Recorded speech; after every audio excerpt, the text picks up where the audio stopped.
अंधे पाव है राम। सुनै हाथ वे असगार, नानक भगता सदा विगास।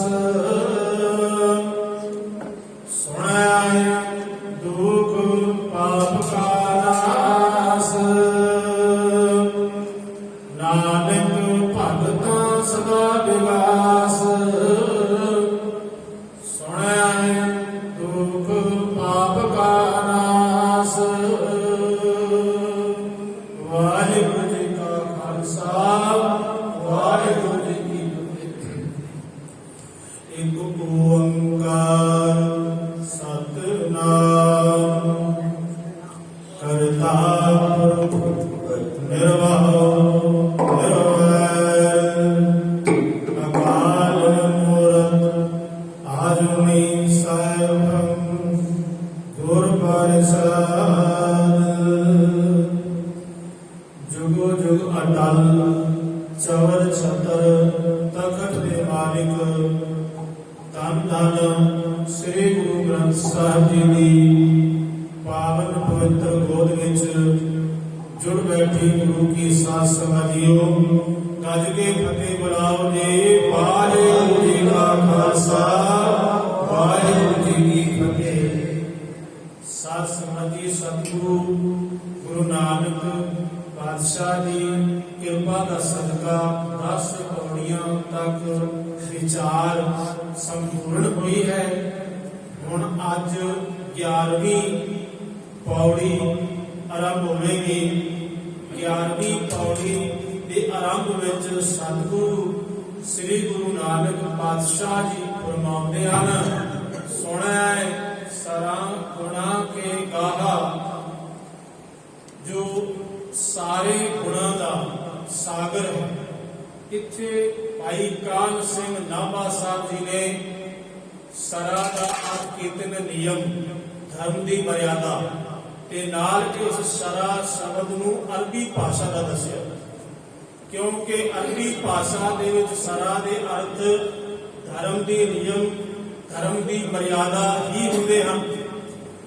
पर ज्ञानी हरबंस सिंह चंडीगढ़ वाले ਅਤੇ प्रोफैसर साहब सिंह वो इत्थे सरा, एक तो उन्होंने पाठ दर्शाया भी सरा करना है। सरा का नाम समुंदर, बहुत सारे समुंदर, बेअंत समुंदर। जे वाहिगुरु परमात्मा का नाम सुनिया जावे तो बेअंत सागरां का मालिक जो वाहिगुरु परमात्मा है ना, उसके गुणां नूं कहा नामे जान लेना। बहुत सारे सागरां का मालिक, अथाह सागरां का मालिक वो वाहिगुरु परमात्मा जो है उसके गुणां नूं जान लेंदे ने। एक अर्थ कीते ने ज्ञानी हरबंस सिंह चंडीगढ़ साहब वालियां ने ਅਤੇ प्रोफैसर साहब सिंह जी ने। साध संगत जी सुनन का महत्ता आप अज चौथा दिन है। सुनन की महत्ता असी सरवण कर रहे हैं। मेरे पातशाह जी का फरमान है, पेखन सुनन सुनावनो मन में दृढ़िए साथ, पूर रहो सरबतर में नानक हर रंग राज। ये सुनना असी इस वास्ते है कि सानू सच्चे वाहिगुरु परमात्मा का नाम दृढ़ हो जाए। इतना दृढ़ हो जाए कि कोई सानू तर्कवादी खड़ा होके कहे कि नहीं सच आ भी है वो भी है, तो उसनू असी कदे भी स्वीकार ना करिए। असी ये आखिए सच्चा तो केवल वाहिगुरु परमात्मा का नाम ही, और दुनिया दे विच सच कुछ भी नहीं है। ये सब कुछ बिनसनहार है। एक पंजाबी के शायर ने 10वें पातशाह गुरु कलगीधर पातशाह जी की उपमा लिखते होया क्या है, सुनिया उन्होंने इकबाल होवे उच्चा, जेड़े तेरी दहलीज ते झुकदे ने। और ये देखो इकबाल शब्द जो ये अरबी भाषा ते नज़म जिहड़ी है पंजाबी दी, क्योंकि साडे देश दे विच ना 800 साल इन्हां दा राज रहा है। समझ लो कि फारसी जिहड़ी सी ना उस वक्त इस देश की एक नैशनल भाषा सी ते इसलिए साडे देश दे विच फारसी मेन सी, उहदे विच अरबी भाषा के शब्द भी रलते गए। पर गुरु नानक पातशाह जी की बाणी में झलक मिलती है अरबी अते फारसी शब्दों की। कुछ विचारवान ये भी कहा जाता है उर्दू की, लेकिन उर्दू की नहीं। पता है क्यों? ये असंगति हो जाती है। असंगति किस तरह हो जाती है? क्योंकि जो अकबर बादशाह के दरबार में 9 रतन सन, उन्होंने एक रतन सी अमीर खुसरो। ये जो उर्दू भाषा है उसने बनाई ते वो होया है अकबर के टाइम ते अकबर होया है गुरु अमरदास पातशाह जी ते इसलिए वो भाषा है ही नहीं सी। उर्दू भाषा गुरु नानक पातशाह जी के वक्त नहीं सी। और ये कह लीजिए कि ये प्रचलन दे विच तां गुरु अर्जन पातशाह के समय तक आई है। इसलिए गुरु नानक पातशाह की भाषा दे विच अरबी फारसी अते जिहड़ी हिंदुस्तान की तमाम भाषा सी ना, वो तमाम भाषावां नूं गुरु नानक पातशाह जी ने वरतिया है। मेरे पातशाह वो भाषा वरतदे सी जो आम लोगों तक सहज ही पहुंच सके, लोगों को सहज ही समझ आ सके। अच्छा, वो मैं बेनती कर रहा सी कि गुरु गोबिंद सिंह महाराज जी उपमा लिखता है पंजाबी का एक शायर, वो कहता सुनिया उन्हां दा इकबाल होवे उच्चा, जेड़े तेरी दहलीज ते झुकदे ने, मुड़ के उसनूं आस दा बूर लगे, बूटे जेड़े जिंदगी दे सुखदे ने। जीवन लहर फिर उन्हां विच होए पैदा, सोमे जिंदगी दे जेड़े रुकदे ने, सरदा नाल जेड़ा तेरे दरबार आवे, पैंडे ओदे 84 दे मुकदे। ये गुरु कलगीधर पातशाह जेड़ा सरदा दे नाल तेरे दरबार दे विच आउंदा है, झुकदा है ते ओदा आउणा सफला हो जांदा है, उसका ये जन्म मरण कटिया जाता है। तो इकबाल का अर्थ अरबी भाषा दे विच ये है कबूल करना। गुरु गोबिंद सिंह महाराज के दरबार से आइए ते गुरु गोबिंद सिंह महाराज जी का उपदेश सुनिए, गुरु नानक पातशाह का उपदेश सुनिए, उसनूं कबूल कर लीए, उसनूं मन लीए, उसनूं हिरदे दे विच स्वीकार कर लीए। इसनूं कहंदे ने इकबाल होना। सुनिया उन्हां दा इकबाल होवे उच्चा, जेड़े तेरी दहलीज ते जुड़दे ने। फिर इहदे होर भी अर्थ ने, खुश नसीबी, भाग, किस्मत, खेड़ा, आनंद, बहुत सारे अर्थ ने। एक शब्द है इकबाल दे, जेड़ा तेरे को नाम सुनदा है ਉਹਦੇ अंदर खेड़ा हो जाता है। जिवें असीं 3 दिनों तो 4 दिनों तो सुने गुरु पाक का नास ते नानक भगतां सदा विकास की गल असीं सुन रहे हाँ, तो जो गुरु की गल प्यार नाल सुनदा है उन्हां दा हिरदा कमल जिहड़ा खिड़ जाता है, वो खेड़े विच रहिंदा है, वो कदे मुरझाउंदा नहीं। तो इसलिए असीं गुरु नानक के दर ते आके सुनिए। एक मैल सियां पिंड का नंबरदार सी, उसका नाम सी भाई मनसुख। ते एक बार इसने बाणी सुनी, ते बाणी जो है एक सिख दे कोलों सुनी सी इसने, पर वो बाणी दे ऐसे तीर लगे कि ओदी खिच ओदी धू जड़ी है इसनूं गुरु नानक पातशाह के कदमां तक लिया। ते गुरु नानक पातशाह जी ने कहा कि मैं आपकी बाणी के बोल सुने सन, मैनू कंठ नहीं ने, मैनू चेते नहीं ने, पर वो मैनू कोई अजनबी जी खिच पाते ने, धू पाते ने, ते मैं आपके बचनों नूं जपना चाहता। तो गुरु नानक पातशाह जी ने इन्हां नूं जापजी साहब का पाठ अते नाल ही होर उस वक्त नितनेम दे विच जापजी साहब का पाठ सी अते आसा जी वार ये भी नितनेम समझना। ये गुरु नानक पातशाह के वक्त तो ही आसा जी वार का कीर्तन हो गया सी, इसलिए ये भी एक नितनेम की बाणी है आसा जी की वार। आसा जी की वार दे विच भी पखंड का बड़ा निखेध किया है, और जपजी साहब के विच ये तां उन्हां नूं तां जिहड़े कि गुरु के नेड़े नहीं आना चाहते, उन्हां नूं तां ये जपजी साहब के अर्थ बड़े चुभदे ने, आसा की वार के अर्थ भी बड़े चुभदे ने उन्हां नूं कंडे की तरह। क्योंकि जिहड़ा साकत है वो नहीं सुनना चाहता इहो जे पवित्र पावन बोलां नूं, उन्हां दा पखंड खत्म हुंदा है, उन्हां दी जो भी कमाई है वो खत्म होंदी है। इस लई उन्हां नूं गुरु नानक पातशाह दे बोल चंगे नहीं लगते। सुनी ना जाई सच अमृत गाथा, रार करत लग झूठी गाथा। ये सच्ची अमृतमयी कथा जिहड़ी है ना, झूठे बंदियां नूं चंगी नहीं लगती।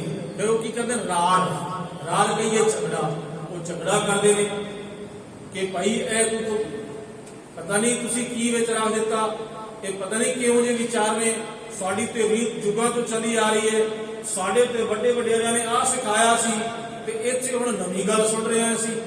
भाई ये गुरु नानक का घर है, ये गुरु नानक पातशाह ने किसी को विचार उधारे नहीं गए, किसी को मांग के नहीं गए और किसी की नकल नहीं की।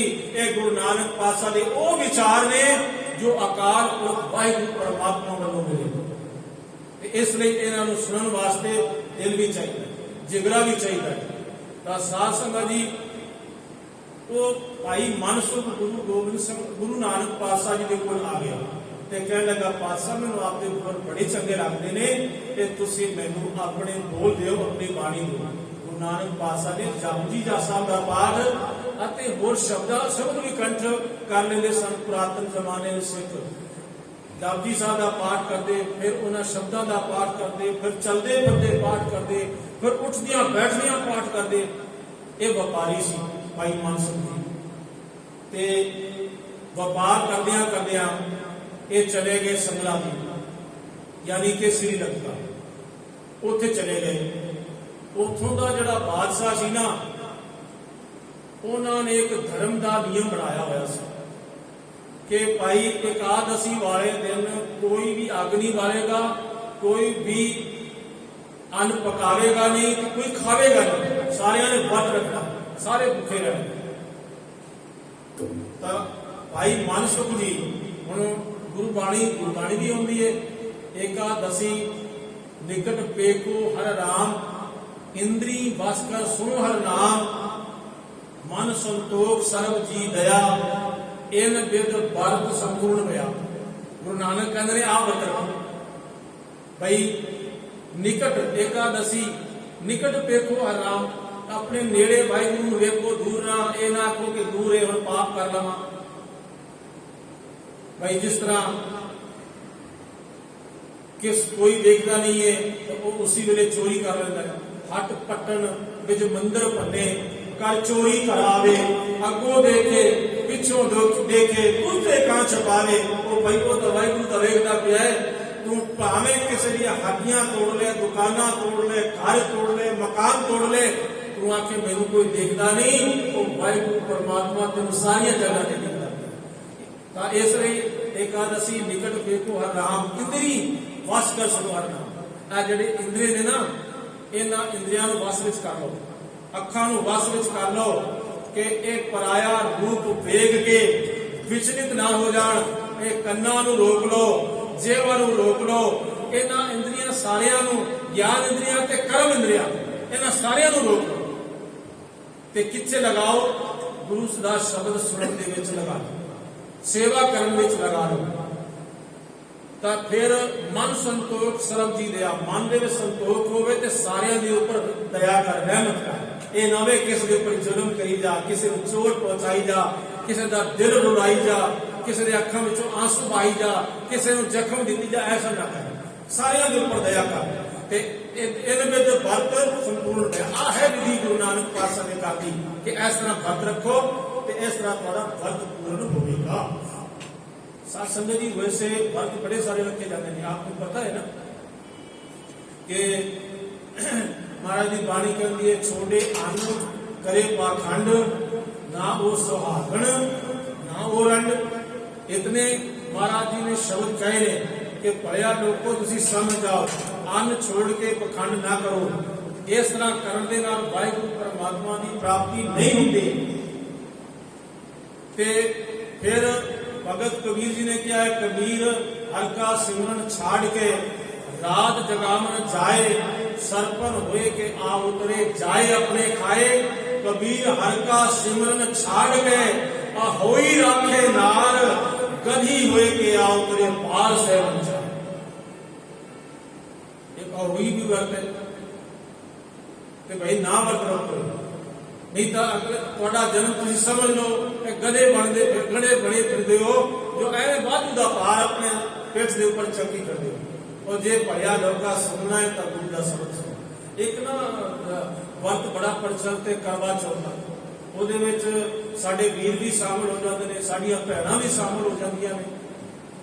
ਪਰ ਦੇਖ ਲਓ ਗੁਰੂ ਪਾਤਸ਼ਾਹ ਬੜੀ ਤਾੜਨਾ ਕਰਦੇ ਨੇ ਕਿ ਇਹ ਵਰਤ ਨਹੀਂ ਰੱਖਣੇ ਚਾਹੀਦੇ, ਕੋਈ ਵੀ ਵਰਤ ਨਹੀਂ। ਹਾਂ ਤੁਸੀਂ ਰੱਖ ਸਕਦੇ ਹੋ ਵਰਤ, ਉਹ ਕਿਸ ਤਰ੍ਹਾਂ ਕਿ ਤੁਹਾਡਾ ਸਰੀਰ, ਤੁਸੀਂ ਚਾਹੁੰਦੇ ਹੋ ਸਾਡਾ ਸਰੀਰ ਸਵਸਥ ਰਹੇ, ਸਾਨੂੰ ਤੁਹਾਨੂੰ ਡਾਕਟਰ ਨੇ ਦੱਸਿਆ ਹੈ ਕਿ ਭਾਈ ਜੋ ਹੈ ਤੁਸੀਂ ਅੱਜ ਅੰਨ ਜਲ ਨਾ ਖਾਣਾ, ਜਾਂ ਤੁਸੀਂ ਖਿਚੜੀ ਖਾ ਲੈਣਾ, ਜਾਂ ਅੱਜ ਤੁਸੀਂ ਕੁਝ ਨਾ ਖਾਓ।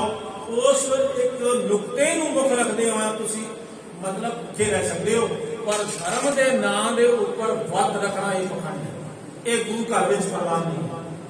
तो खैर ਜਦੋਂ ਭਾਈ ਮਨਸੁਖ ਜੀ ਉੱਥੇ ਗਏ, ਉਹਨਾਂ ਨੇ ਅੱਗ ਬਾਲੀ, ਉਹਨਾਂ ਨੇ ਪ੍ਰਸ਼ਾਦੇ ਬਣਾਏ ਤੇ ਫਿਰ ਲੰਘਦੇ ਹੋਏ ਰਾਈ ਮੁਸਾਫਰ ਨੂੰ ਵੀ ਉਹਨਾਂ ਨੇ ਛਕਾਇਆ ਅਤੇ ਆਪ ਛਕਣ ਬੈਠੇ ਹੀ ਸਨ ਕਿ ਇਤਨੇ ਨੂੰ ਰਾਜੇ ਸਿੰਘਲਾਬ ਦੇ ਸਿਪਾ ਸਲਾਰ ਆ ਗਏ। ਇਹ ਕਹਿ ਲਈ ਉਸਦੀ ਪੁਲਿਸ ਆ ਗਈ, ਉਹਨਾਂ ਨੇ ਪਕੜ ਲਿਆ, ਬਈ ਤੂੰ ਇਹ ਨਿਯਮ ਕਿਉਂ ਤੋੜਿਆ।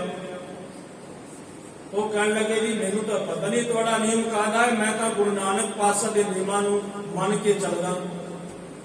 ਉਹਨਾਂ ਕਿਹਾ ਭਈ ਹੋਣਗੇ ਕਿ ਗੁਰੂ ਨਾਨਕ ਪਾਤਸ਼ਾਹ ਜੀ, ਅਸੀਂ ਕੀ ਜਾਣੀਏ, ਸਾਡੇ ਦੇਸ਼ ਦਾ ਕਾਨੂੰਨ ਹੈ, ਇਸ ਵਾਸਤੇ ਤੈਨੂੰ ਸਜ਼ਾ ਮਿਲੇਗੀ।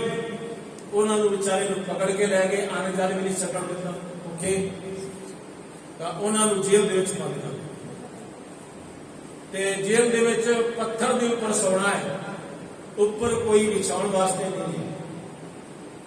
ਸਾਰੀ ਰਾਤ ਮੱਛਰ ਵੀ ਕੱਟਦੇ ਨੇ ਤੇ ਹੇਠਾਂ ਸੌਣਾ ਪਵੇ ਉਹਦੇ ਵਾਸਤੇ ਬੜੀ ਦਿੱਕਤ ਹੁੰਦੀ ਹੈ, ਬੜੀ ਮੁਸ਼ਕਲ ਹੋ ਜਾਂਦੀ ਹੈ।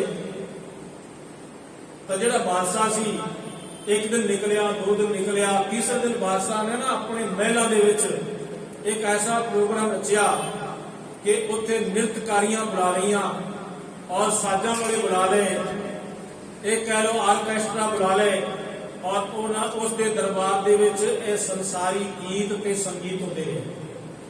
महाराज ने कहा मेरे मोहन सरवनी ये ना सुनाए, साकत गीत नाद धुन बोलत बोला जाए। कदी भी है मेरे मना एहो जे गीत ना सुन, जिन्हां गीतां नूं सुन के तेरे कंन भी गंदे हो जाण ते तेरा हिरदा भी गंदा हो जाए। पर अज की है, अज ईयरफोन कान दे नाल लगा के अज के नौजवान बच्चे बच्चियां रोडां ते सड़कां ते तुरदे ने, उत्थे एक्सीडेंट भी हो जाते ने, बड़ा बुरा हाल है। तो ये जेड़े गंदे गीत सुनदियां बंदे दा दिल नहीं अकदा, पर जे किधरे गुरु की बाणी सुनी पै जाए तो घड़ी वाल बार बार देखने कि समा हो गया। तो साध संगत जी उत्थे वो सारी रात एक गीत सुनता रहा, नाल जाम भी उन्हें छलकते रहे। ते उस तो बाद जदों अद्धी को रात लंघ गई तो फिर जेडे वो साडिंदे सन उन्हां दे हाथ भी धड़कन लगे ते जेडे गवैये सन उन्हां दी जबान भी लड़खड़ाण लगी ते वो सारे सो गए। वो सारे सो गए पर राजा करवटा बदलदा रहा, उन्होंने चिंता सी। देखो जेडे मता समझ लेना कि जेडे बड़े लोग है ना बई उन्होंने कोई चिंता नहीं हुंदी, उन्होंने भी चिंता हुंदी है। इसलिए मेरे साहब ने कहा जो जो दिसे सो सो रोगी, रोग रहत मेरा सतगुर जोगी। जे रोग रहत होना है तो फिर सतगुरु नानक पातशाह के कोल आ जाओ, ये रोग रहत होने की दवाई देंगे गुरु नानक पातशाह जी। बड़े बड़े जो दिसे लोग तिनको व्यापे चिंता रोग, उन्होंने बड़ी चिंता होती है। जिस ग्रह बहुत तिसे ग्रह चिंता, जिस ग्रह थोड़ी सो फिरे भरमंता, तो व्यवस्था के जो नर मुक्ता सोई सुहेला पाली। जिंदे कोल बहुत है उन्होंने भी चिंता है, जिंदे कोल बहुत घट है उन्होंने भी चिंता है। ये कह लो सारे संसार को चिंता है। जे चिंता नहीं है तो गुरु की बाणी सुनने वाले को चिंता नहीं। ਤੇ ਰਾਜਾ ਜਿਹੜਾ ਹੈ ਨਾ ਕਰਵਟਾਂ ਬਦਲਣਾ, ਉਹਨੂੰ ਨੀਂਦ ਨਹੀਂ ਆਈ। ਲੋਕ ਗੋਲੀਆਂ ਖਾ ਖਾ ਕੇ ਸੌਂਦੇ ਨੇ। ਕਦੀ ਇਹ ਵੀ ਅਵਸਥਾ ਆ ਜਾਂਦੀ ਹੈ ਗੋਲੀਆਂ ਨਾਲ ਵੀ ਨੀਂਦ ਨਹੀਂ ਆਉਂਦੀ, ਫਿਰ ਇੰਜੈਕਸ਼ਨ ਲਵਾਉਣੇ ਪੈਂਦੇ ਨੇ।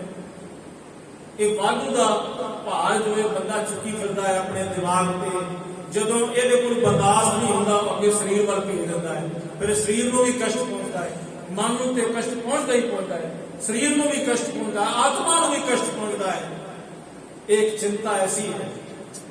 एक पर्शियन विद्वान ने किया है कि इस दुनिया दे विच एक ऐसा पंछी है जिसका ना तो कोई माई है ते जिसका ना कोई बाप है। ना वो पंछी जमीन पे रहता है, ना वो आसमान पे रहता है, ना उस पंछी दे पर ने और ना उस पंछी दे पैर ने, ना उनका मुंह है ते ना ही नीचे। ऐसा पंछी बड़ा अजीबो गरीब है, पर वो बंदे का मांस खाता है, रात दिन खाई जाता है। वो कहते हैं ना पर आसमान जेरो जमीन हमेशा खुद दोस्ते आदमी। भाई वो जमीन पे भी नहीं रहता, आसमान पे भी नहीं रहता, वो पर भी नहीं है ते वो मांस खाता है। बोलूंगा वो है चिंता रूपी पंछी, जिहदे बारे गुरु महाराज जी ने सहस्कृति श्लोकां दे विच कहा है, गिरंत गिर पतत पातालम जलंत दीप वैसवांत रहे वहंत आगाह कोयंत क्रंदन दुखंत ग्रह चिंता सब जन्म परणे।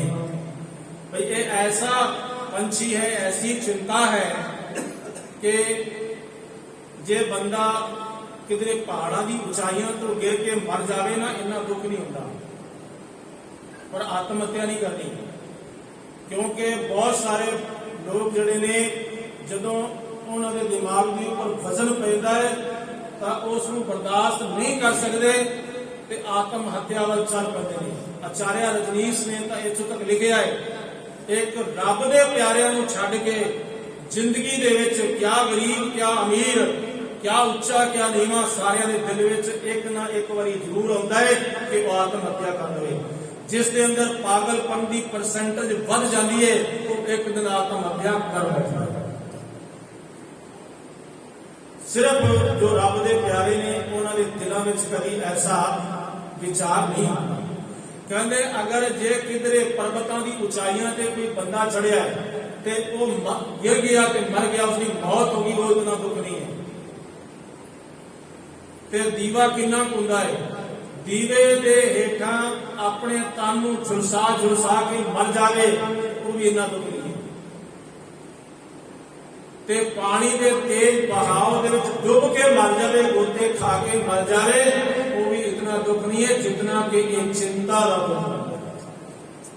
ये चिंता बहुत बड़ी है। चिंतत ही से सब कोई चेते एक तही सुख होए। सारी दुनिया चिंता में दिखाई दे रही है, पर इको एक चेते एक तही सुख होए, जिहड़ा एक वाहिगुरू चेते करदा है, सुखी तो असल में कोई है। ते बादशाह जिहड़ा है, एक बड़े बड़े अमीर जिहड़े लोग ने, यही सोचते हैं कि नृत्यकारियों विचों, राग गाणियां दे विचों, इहदी मजलिस दे विचों, फिल्मां दे विचों सुख ले ले। मेरे पातशाह की बाणी कहती है, सुख नाही पेखे नृत नाटे, सुख नाही गो देश परवाए, सर्व सुखा हर हर गुण गाए। इन्हां दे विच सुख नहीं है, इन्हां विच दुख भरे पए ने। तो खैर जदों वो अद्धी रात तो बाद वो अपनी करवटा बदलता है ते वो जिहड़ा गुरु का प्यारा ना भाई मानसुख, उस वेले वो नगमे आलापदा है, वो गुरु नानक पातशाह की जपजी साहब बाणी का पाठ करता है, शब्दों का पाठ करता है, पर पाठ बड़ा वो रसदायक करता है, झूम झूम के करता है, प्यार दे विच करता है। एक बार ना ये शेख सादी बहुत मशहूर है, आपने नाम सुनिया होगा, संत मस्कीन सिंह जी इन्हां दियां बहुत सारिया रचनावां आखिर सुनाया करते सन। वो एक दिन बाहरों आ रहे सी ते एक बंदा ना बाहर कुरान शरीफ का पाठ कर रहा सी ते उन्होंने उन्हें चमकी मार दी। जो चमकी मारी तो उन्हें बादशाह के कोल जाके कहा पवित्र कुरान शरीफ का पाठ कर रहा इन्हें मैंने चमकी मारी है क्योंकि उस वक्त कानून ऐसा सी एक पुरखी एक मनुख का राज सी और उन्होंने अपने नियम ते कानून कायदे बनाए हुए सन। उन्होंने शेख सादी को बुला लिया पर शेख सादी का भी बड़ा इज्जत सी दुनिया के पब्लिक के राजे महाराजे को भी उन्होंने कहा एक गल दस तू इतना इज्जत करता है कुरान शरीफ की असं तेन जानते हैं पर तू इन कुरान शरीफ का पाठ करते हुए एक चमकी क्यों मारी। वो कह लगा जी ये कुरान शरीफ का पाठ नहीं कर रहे वो कहना जी मैं कुरान शरीफ का पाठ कर रहा कहते चंगा फिर जो इतबार नहीं है तो राजा ने अपनी भरी सभा के वही पाठ फिर करे उसने वही कुरान शरीफ का पाठ फिर किया ते वो पाठ जो है ना इतनी जल्दबाजी के कर रहा सी कि वो बादशाह को भी लग्या कि ये कोई गाला कढ़ रहा ये बुरे शब्द कह रहे हैं ते इस तरह पाठ करना ठीक नहीं है। इसलिए किया जाता है सहज पाठ करो गुरु के प्यारियो सहज पाठ करो समझ समझ के करो प्यार ना करो ता ही आनंद आएगा। ये नहीं कि असी फॉर्मेलिटी पूरी करनी है जपजी साहब का पाठ आरंभ कर दिता पता भी नहीं लगता कि अगों रहराज साहब जी का पाठ भी आ जाता है वो बाद में पता चलता है। और भाई ध्यान ना करो ये तो भाई मती दास जी को पूछो वो सिर के ऊपर आए चल रहे हैं पर किधरे भूल नहीं हुई उन्होंने जपजी साहब का पाठ शुरू किया। तो सत्संग जी मैं आप जी एक और बेनती करा सिखा ने बड़ा उपराला किया है गुरु नानक पातशाह ने सिखा ने आस्ट्रेलिया एक भाई जतिंदर सिंह जी रहते हैं और उन्होंने पूरे विश्व के शब्दार्थ पोथियां श्री गुरु ग्रंथ साहब दी 4 पोथियां 4 हिस्सों में करके जो औखे शब्द है ना एक अंग के उपर औखे शब्दों के अर्थ दिते हैं उन्होंने कहते हैं शब्दार्थ पोथियां और उन्होंने उपराला किया पूरे विश्व के निष्काम सेवा की है और हो सकता थोड़े को भी वो शब्दार्थ पोथियां आई हो मेरे को भी भाई गुरजीत सिंह जी दिल्ली के उन्होंने सेवा लगी सी भाई गुरजीत सिंह जी वो मेरे को भी आए अते 5 सैट मैं कई बार उन्होंने मंगवाए छतरपुर एक्सटेंशन अते छतरपुर पहाड़ी के सैट बने और मेरे नाल अति प्यार करने लगे इतों तक के राजस्थान भी मेरे नाल गए किसी ने कहा जाता है कथा भी करते हैं ते उदों गुरु गोबिंद सिंह महाराज का प्रकाश पुरब सी वो मेरे नाल राजस्थान तक गए तो वो भी बड़े प्रेमी सज्जन सन भाई गुरजीत सिंह जी। तो साध संगत जी ये उपराला भाई जतिंदर पाल सिंह जी उन्होंने किया आस्ट्रेलिया में रहते हैं हो सकता है वो पोथियां तुहाडे कोल भी पहुंचिया होवन इसलिए जिहड़ा कठिन शब्द है या तुहानू समझ नहीं आ रहा तो अगे नाल ही नंबर दे के ਉਹਦੇ शब्दार्थ दिते ने उन्होंने अर्थों को तुसीं समझ सको रुक जाओ भाई समझ नहीं आ रहा फिर समझ के करो आस्ते आस्ते करो। ये सिखा ने गुरु नानक देव सिखा ने उपराला किया है इसलिए क्योंकि असी जो है अखंड पाठ साहब कहने एक संकट पाठ की होर बाबिया ने मर्यादा चलाई है जो कि केवल उन्होंने पाठी सिंह सर्दियों के केसी स्नान करा करा के बिठाई जाते हैं बेचारे बीमार हो जाते हैं वो वड्डी माया डखा के हिसाब नाल प्रेमिया सुधारों के गुण लेंगे हैं। तो साध संगत जी सानू पाठ जो भी करना चाहिए बड़े प्यार और सत्कार के नाल करना चाहिए तो भाई मन सुख झूम के रस के आनंद के नाल खेड़े नाल पाठ करते सन तो वो आवाज जी है ना ये बादशाह के श्रीलंका के बादशाह का राजा जो सी राजा सिंगनाथ वो कन्ना तक पहुंची वो दरबांची को बुलाता है पूछता है भाई ये कौन है जो गीत गा रहा है वो कहने लगे ये वही है जो 2 दिन पहला तुहाडे हुक्म नाल जेल में बंद किया है कहता कैदी पत्थर उपर सौना मच्छरों का कटना ते उनकी जबान तो इतने मिठे रस उन्होंने हुणे बुला के लिया मेरे सामने बुला के लिया कह लगे मेरे को दुनिया के संसार के सारे सुखों के साधन ने पर फिर भी मैं तड़फदा पिया फिर भी मैं दुखी हाँ तू इतना आनंद विच इतने खेल विच किवें है वो कहने लगा जी तेरे है तन दे सुख ते मेरे कोल है ने मन दे सुख ते तू जदों तक तेरे कोल तन दे सुख रहणगे तू तड़फदा रहेगा मेरे कोल मन दे सुख ने इसलिए मैनूं किते भी बिठा दे मेरे अंदरों आनंद ही निकलेगा खेड़ा ही निकलेगा। कहने लगे फिर ये मन के सुख कितों मिलते हैं? उन्हें सोचा मैं खरीद लगा पैसे वाला। वो कह लगा भी ये मन के सुख तो गुरु नानक पातशाह को मिलते हैं। कहते गुरु नानक पातशाह कितने ने? कह लगे मैं ये भी तुहानू नहीं दस सकता गुरु नानक पातशाह कितने ने। वो तो हर जगह ते ने, बस याद कर उन्होंने आ जाएंगे, आपके आ जाएंगे, लभ नहीं सकेगा उन्होंने, तू याद कर। कहना किवें याद करा? तो कह लगे जी तू धन गुरु नानक का नाम जपता है, एक दिन आप ही आ जाएगी। सिख के बादशाह अच्छा हुण ये गल दूर दूर तक फैल गई। जिहड़े पखंडी बाबे सन उन्हां तक भी गल चली गई। उन्होंने सोचा भाई चंगा काम बनया है। वो कई बारी गुरु नानक बन के आ गए। नाल उन्होंने एक भाई मर्दाना भी रखिया, नकल की ना, कल्ले गुरु नानक बन गए तो दुनिया कहेगी भी उन्होंने नाल तो मर्दाना भी हुंदा सी। तो वो अपने नाल बड़े चलाक सन, वो मर्दाना भी बना के लिया। कई नकल करते हैं, बड़े तेज तरार होंगे ने, और कई नकल करते हैं उन्होंने नकल करने करनी होती। आ दिल्ली दे विच एक बारी निरंकारी ने नकल की सी। उन्हें बेबे नानकी अपने नाल रखी ते नाल भाई गुरदास जी रखे। उस कमले को इन्ना ही नहीं पता सी कि भाई गुरदास का गुरु नानक पातशाह के भगत नहीं, वो तो बाद में होए ने गुरु अमरदास पातशाह के समय। तो कईयां नूं नकल करन दा बड़ा ढंग हुंदा है, बड़ा तरीका हुंदा है। तो साधु आ गए जी, उन्होंने कहा जी तो गुरु नानक ने। तो बादशाह ने कहा जाओ उन्होंने धन दौलत दो। वो तो धन दौलत मिलदिया ही वो राजे की जय जयकार करन लग जाते थे चले जाते। क्योंकि भाई मानसुख ने दस दिता सी मेरा गुरु बड़ा त्यागी है। तो वो माया लै लेके चले गए, वो नाम दिया अरदासां लंबिया लंबिया करके चले गए। एक नहीं दो नहीं कई आए। राजा दुखी हो गया, भाई गुरु नानक पातशाह ते आ नहीं रहे, ये तो पखंडियां की लैन लग गई। तो फिर एक दिन बड़ा उदास होया, अखां विच आंसू आ गए। गुरु नानक पातशाह मैनूं मन दे सुख कदों देण आओगे? तो एक दिन गुरु नानक पातशाह जी आ गए।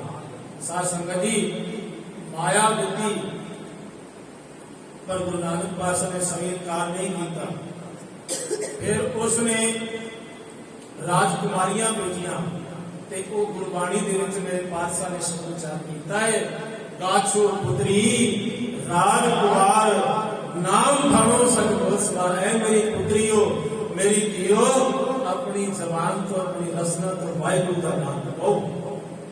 और इतना कहने उन्होंने आत्मा अवस्था ऊंची हो गई और उन्होंने पुकार पुकार के गया बादशाह सच जानी आज गुरु नानक पातशाह आ गए।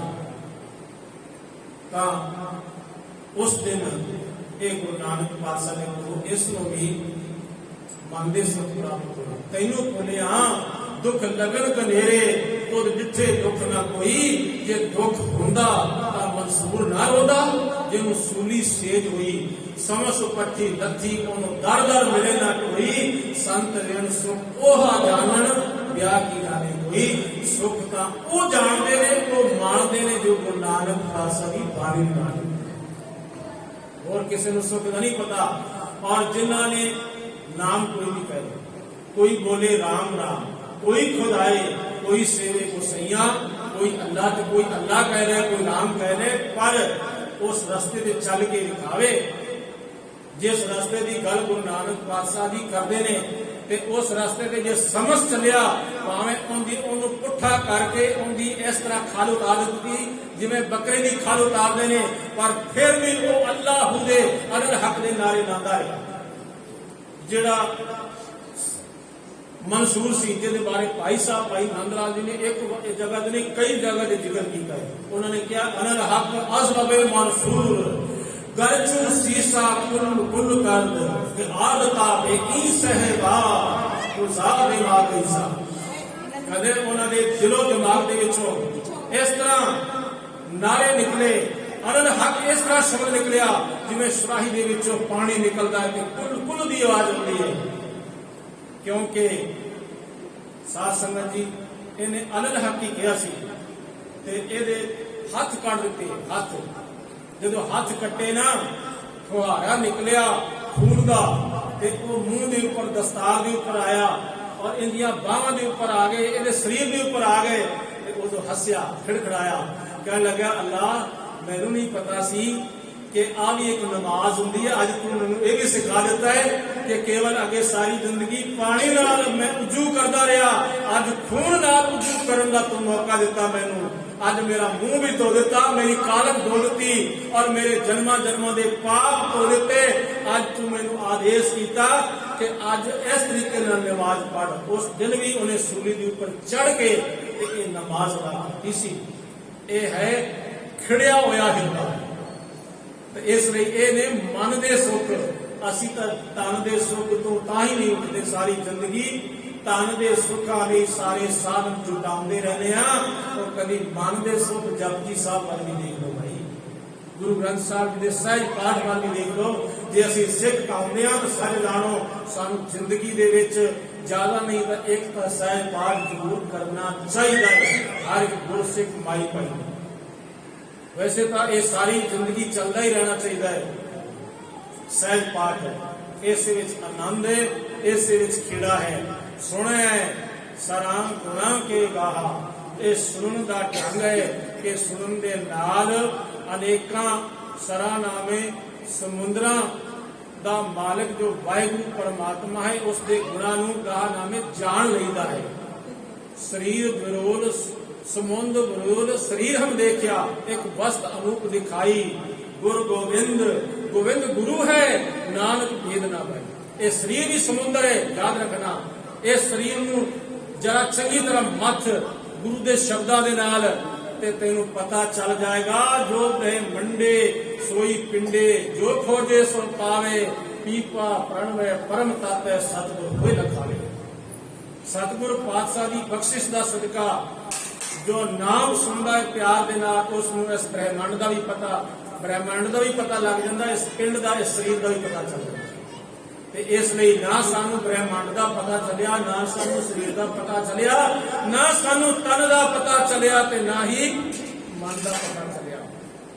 क्योंकि असी कदे धर्म की खोज की नहीं। गुरु नानक पातशाह जी वाल असी चलण का यतन नहीं किया। 100 उलामे दिने के राती मिलन सहंस, सिफत सराहन छड़ के करंगी लगा हंस।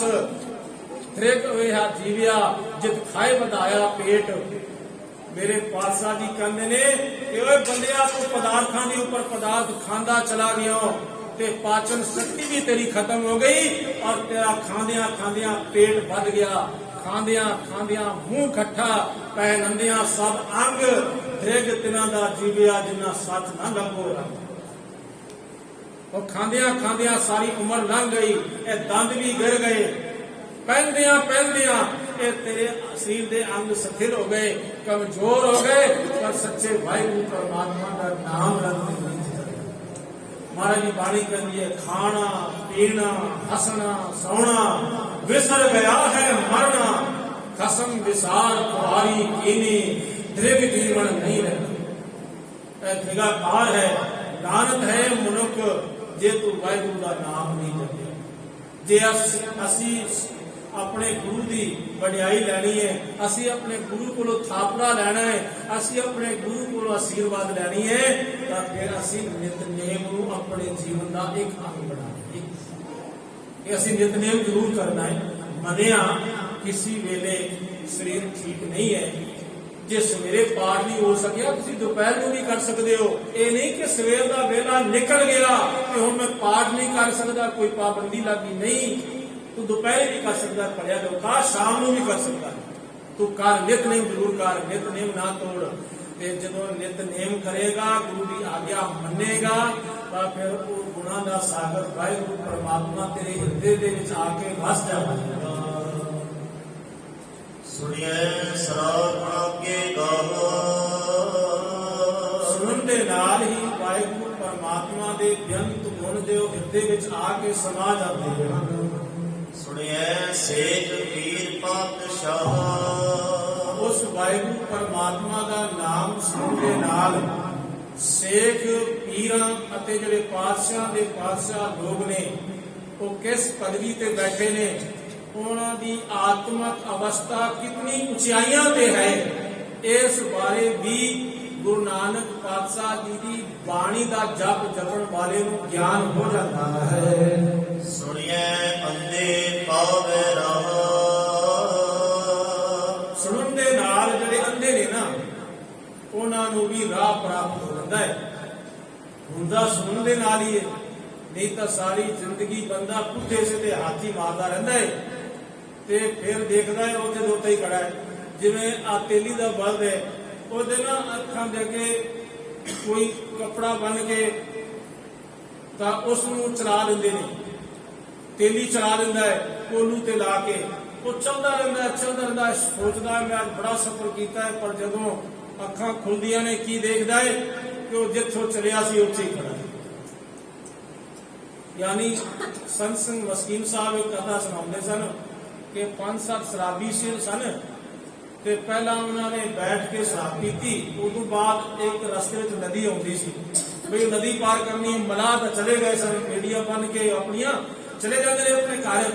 ਉਹਨਾਂ ਨੇ ਉਹਦੇ ਉੱਪਰ ਜਾ ਕੇ ਬੈਠ ਗਏ ਤੇ ਚੱਪੂ ਮਾਰਨਾ ਜਿਉਂ ਸ਼ੁਰੂ ਕੀਤਾ, ਸਾਰੀ ਰਾਤ ਚੱਪੂ ਮਾਰਦੇ ਰਹੇ ਤੇ ਕਹਿਣ ਲੱਗੇ ਬਈ ਜਦੋਂ ਸਵੇਰੇ ਉਹਦਾ ਨਸ਼ਾ ਟੁੱਟਿਆ ਤਾਂ ਕਹਿਣ ਲੱਗੇ ਵੀ ਆਪਾਂ ਕਿੱਥੇ ਪਹੁੰਚ ਗਏ। ਉਹ ਕਹਿਣ ਲੱਗੇ ਪੜਿਆ ਲੋਕਾਂ ਆਪਾਂ ਉੱਥੇ ਹੀ ਖੜੇ ਆ, ਕਿਉਂਕਿ ਉਹ ਸੰਗਲ ਤਾਂ ਖੋਲਿਆ ਹੀ ਨਹੀਂ ਤੇ ਬੇੜੀ ਨੇ ਕਾਹਨੂੰ ਚੱਲਣਾ ਸੀ, ਬੇੜੀ ਤਾਂ ਉੱਥੇ ਹੀ ਸੀ। ਤੇ ਇਸੇ ਲਈ ਸਾਡੇ ਵੀ ਕੋਈ ਕਰਮ ਇਸ ਤਰ੍ਹਾਂ ਦੇ ਹੀ ਨੇ, ਅਸੀਂ ਇਸ ਤਰ੍ਹਾਂ ਹੀ ਕਰਦੇ ਹਾਂ ਜਿੱਥੋਂ ਚੱਲੇ ਸਾਂ ਬਚਪਨ ਦੇ ਵਿੱਚ। ਜੇ ਵੇਖਿਆ ਜਾਵੇ ਤਾਂ ਬਹੁਤ ਸਾਰੇ ਸਿੱਖ ਤਾਂ ਉਸ ਖੇੜੇ ਵਾਲੀ ਅਵਸਥਾ ਤੇ ਪਹੁੰਚ ਗਏ, ਪਰ ਅਸੀਂ ਜੋ ਨਹੀਂ ਗੁਰੂ ਦੀ ਬਾਣੀ ਨੂੰ ਧਿਆਨ ਨਾਲ ਸੁਣ ਸਕੇ ਉੱਥੇ ਦੇ ਉੱਥੇ ਹੀ ਖੜੇ। ਚੱਲ ਗੁਰੂ ਦੀ ਬਾਣੀ ਸੁਣ, ਦੇਖ ਅੰਧਿਆਂ ਨੂੰ ਵੀ ਰਾਹ ਮਿਲ ਜਾਂਦਾ ਹੈ। ਇੱਕ ਦਿਨ ਨਾ ਭਾਈ ਕੰਠੂ ਜੀ ਸਨ ਤੇ ਉਹਨਾਂ ਨੇ ਨਾ ਗੁਰੂ ਹਰਗੋਬਿੰਦ ਸਾਹਿਬ ਨੂੰ ਯਾਦ ਕੀਤਾ ਤੇ ਉਹਨਾਂ ਦੇ ਅੱਖਾਂ ਨਹੀਂ ਸਨ, ਉਹ ਨੇਤਰਹੀਣ ਸਨ। ਤੇ ਉਸਨੇ ਸੋਚਿਆ ਕੋਈ ਗੱਲ ਨਹੀਂ, ਕਿਉਂਕਿ ਜੋ ਨੇਤਰਹੀਣ ਨਾ ਸੂਰਮੇ ਸਿੰਘ ਉਹਨਾਂ ਨੂੰ ਕਿਹਾ ਜਾਂਦਾ ਹੈ, ਉਹ ਵਿਚਾਰੇ ਸੋਟੀ ਦੇ ਨਾਲ ਰਸਤਾ ਟੋਂਦੇ ਪੁੱਛਦੇ ਪੁਛਾਂਦੇ ਤੇ ਉਹ ਮੰਜ਼ਿਲ ਤੇ ਆ ਕੇ ਪਹੁੰਚ ਹੀ ਜਾਂਦੇ ਨੇ। ਤਾਂ ਉਹ ਚੱਲ ਪਿਆ, ਚਲਦਿਆਂ ਇੱਕ ਜਗ੍ਹਾ ਉਹ ਰਸਤੇ ਤੋਂ ਥੋੜਾ ਜਿਹਾ ਪਾਸੇ ਚਲਿਆ ਗਿਆ, ਉੱਥੇ ਕੁਝ ਪਾਣੀ ਇਕੱਠਾ ਹੋ ਰੱਖਿਆ ਸੀ ਤੇ ਜਿਉਂ ਪੈਰ ਉਸਦਾ ਤਿਲਕਿਆ ਉਹ ਪਾਣੀ ਦੇ ਵਿੱਚ ਜਾ ਪਿਆ, ਉਸਦੇ ਵਸਤਰ ਆਲੂਦ ਹੋ ਗਏ ਤੇ ਉਸ ਵੇਲੇ ਇੱਕ ਦਿਲੋਂ ਪੁਕਾਰ ਨਿਕਲੀ ਕਿ ਗੁਰੂ ਹਰਗੋਬਿੰਦ ਸਾਹਿਬ ਜੀ, ਪਹਿਲਾਂ ਤਾਂ ਮੈਨੂੰ ਮਾਣ ਸੀ ਆਪਣੇ ਕਦਮਾਂ ਦੇ ਉੱਪਰ ਕਿ ਮੈਂ ਇਹਨਾਂ ਕਦਮਾਂ ਨਾਲ ਚੱਲ ਕੇ ਤੇਰੇ ਦਰ ਤੇ ਆਵਾਂਗਾ, ਉਹ ਮੇਰੇ ਕਦਮਾਂ ਦਾ ਮਾਣ ਵੀ ਟੁੱਟ ਗਿਆ, ਮੈਨੂੰ ਚੋਟ ਲੱਗ ਗਈ, ਹੁਣ ਮੇਰੇ ਕਦਮ ਵੀ ਨਹੀਂ ਚੱਲਦੇ, ਅੱਖਾਂ ਮੇਰੀਆਂ ਹੈ ਨਹੀਂ, ਹੁਣ ਮੈਂ ਕੀ ਕਰਾਂ। ਤਾਂ ਅੱਖ ਦੇ ਪਲਕਾਰੇ ਦੇ ਵਿੱਚ ਗੁਰੂ ਹਰਗੋਬਿੰਦ ਸਾਹਿਬ ਘੋੜੇ ਦੇ ਸਵਾਰ ਹੋਏ ਤੇ ਉੱਥੇ ਆ ਪਹੁੰਚੇ, ਕਹਿਣ ਲੱਗੇ ਭਾਈ ਕੰਠੂ, ਜੇ ਤੇਰੇ ਕਦਮ ਨਹੀਂ ਚੱਲ ਸਕਦੇ ਤਾਂ ਗੁਰੂ ਦੇ ਕਦਮ ਤਾਂ ਚੱਲਦੇ ਨੇ, ਲੈ ਗੁਰੂ ਤੇਰੇ ਕੋਲ ਆ ਗਏ। ਸਤਿਗੁਰ ਪਾਤਸ਼ਾਹ ਘੋੜੇ ਤੋਂ ਹੇਠਾਂ ਉਤਰੇ ਔਰ ਚਿੱਕੜ ਨਾਲ ਆਲੂਦ ਹੋਏ ਨੂੰ ਆਪਣੀ ਗਲਵਕੜੀ ਦੇ ਵਿੱਚ ਲੈ ਲਿਆ, ਸੀਨੇ ਦੇ ਨਾਲ ਲਾ ਲਿਆ। ਇਹ ਹੈ ਗੁਰੂ। ਜੇ ਇੱਕ ਕਦਮ ਕੋਈ ਚੱਲੇ ਚਰਨ ਸਰਣ ਗੁਰ ਏਕ ਪੈਂਡਾ ਜਾਏ ਚੱਲ, ਸਤਿਗੁਰ ਕੋਲ ਪੈਂਡਾ ਆਗੇ ਨਹੀਂ ਹੈ। ਕੋਈ ਸਤਿਗੁਰ ਪਾਸਾ ਕਰੋੜਾਂ ਕਦਮ ਅਗਰ ਆ ਜਾਂਦਾ ਹੈ, ਆਪੇ ਆ ਜਾਂਦਾ ਹੈ, ਪਰ ਦਿਲੋਂ ਪੁਕਾਰ कबीर केसो केसो कूकिए ना सोइए आसार, रात दिवस के कूकने कभू के सुने पुकार। रात दिन कूकदा रहे, पुकारदा रहे, देख वो गुरु किस ਵੇਲੇ तेरी पुकार सुन रहे हैं। जिवें मां है ना, ਜਿਵੇਂ ਕਿ ਉਹ ਖੇਤਾਂ ਵਿੱਚ ਵੀ ਪਿੰਡਾਂ ਦੇ ਦਿਹਾਤ ਵਿੱਚ ਜਾਈਏ, ਉਹ ਵਿਚਾਰੀਆਂ ਖੇਤਾਂ 'ਚ ਵੀ ਕੰਮ ਕਰਦੀਆਂ ਨੇ, ਆਪਣੇ ਬੱਚਿਆਂ ਨੂੰ ਨਾ ਕਿਸੇ ਪੇੜ ਦੇ ਹੇਠਾਂ ਜਾਂ ਝੋਲੀ ਜੀ ਬਣਾ ਕੇ ਪੇੜ ਦੇ ਨਾਲ ਹੀ ਬੰਨ ਕੇ ਉਹਦੇ ਵਿੱਚ ਪਾ ਦਿੰਦੀਆਂ ਨੇ। ਉਹ ਸਾਰਾ ਦਿਨ ਕੰਮ ਕਰਦੀਆਂ ਨੇ, ਪਰ ਬੱਚਾ ਰੁਦਨ ਕਰਦਾ ਹੈ ਤੇ ਰੁਦਨ ਕਰਦਿਆਂ ਜਦੋਂ ਬੱਚੇ ਦਾ ਰੁਦਨ ਗਹਿਰਾ ਹੋ ਜਾਂਦਾ ਹੈ, ਜਿਤਨਾ ਮਰਜ਼ੀ ਕੰਮ ਮਾਂ ਨੂੰ ਹੋਵੇ, ਉਹ ਸਾਰੇ ਕੰਮ ਛੱਡ ਕੇ ਜੀ ਦੌੜੀ ਆਉਂਦੀ ਹੈ ਕਿ ਮੇਰਾ ਪੁੱਤ ਜੋ ਹੈ ਐਸਾ ਗੱਲ ਹੁੰਦਾ ਹੈ, ਮੇਰੇ ਪੁੱਤ ਨੂੰ ਭੁੱਖ ਲੱਗੀ। ਇਸੇ ਤਰ੍ਹਾਂ ਇਹ ਗੁਰੂ ਕੇ ਸਿੱਖਾ, ਤੂੰ ਇੱਕ ਵਾਰੀ ਆਪਣੇ ਗੁਰੂ ਨਾਲ ਪਿਆਰ ਕਰ, ਤੂੰ ਪੁਕਾਰ ਉਸਨੂੰ, ਰਾਤ ਦਿਨ ਪੁਕਾਰ ਤੇ ਪੁਕਾਰਦਿਆਂ ਇੱਕ ਦਿਨ ਤੇਰੀ ਪੁਕਾਰ ਗੁਰੂ ਨਾਨਕ ਦੇ ਦਰ ਤੇ ਪਹੁੰਚੇਗੀ, ਉਹ ਆਪੇ ਹੀ ਆ ਜਾਣਗੇ, ਫਿਰ ਤੈਨੂੰ ਜਾਣ ਦੀ ਲੋੜ ਹੀ ਨਹੀਂ। ਗੁਰੂ ਇਤਨਾ ਮਿਹਰਬਾਨ ਹੈ। ਇਹ ਇਸ ਲਈ ਮੇਰੇ ਪਾਤਸ਼ਾਹ ਕਹਿੰਦੇ ਨੇ, ਸੁਣੈ ਅੰਧੇ ਪਾਵੇ ਰਾਹ। ਜਿਹੜੇ ਅੰਧੇ ਨੇ ਨਾ, ਸੁਣ ਕੇ ਉਹ ਵੀ ਰਾਹ ਪਾ ਜਾਂਦੇ ਨੇ।